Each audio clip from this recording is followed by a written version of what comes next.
کائنات، اسلام اور سائنس کی روشنی میں۔ کائنات ایک عظیم نظام ہے جو انسان کو سوچنے، سمجھنے اور غور و فکر کی دعوت دیتا ہے۔ سائنس ہمیں بتاتی ہے کہ یہ یونیورس اربوں کہکشاؤں، ستاروں اور سیاروں پر مشتمل ہے، جن میں ہر ایک اپنے مقررہ نظام کے تحت چل رہا ہے۔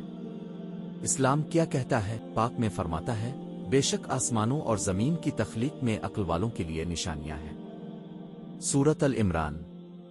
یہ آیت ہمیں بتاتی ہے کہ کائنات محض اتفاق نہیں بلکہ ایک سوچی سمجھی تخلیق ہے۔ سائنس کا نظریہ۔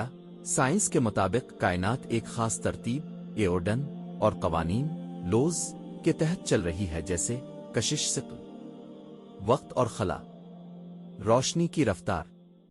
یہ تمام قوانین اس بات کی طرف اشارہ کرتے ہیں کہ اس نظام کے پیچھے ایک زبردست طاقت اور حکمت موجود ہے۔ اسلام اور سائنس کا ملاپ۔ اسلام سائنس کی مخالفت نہیں کرتا بلکہ غور و فکر کی حوصلہ افزائی کرتا ہے۔ قرآن ہمیں بار بار آسمان، چاند، سورج اور ستاروں پر غور کرنے کا حکم دیتا ہے۔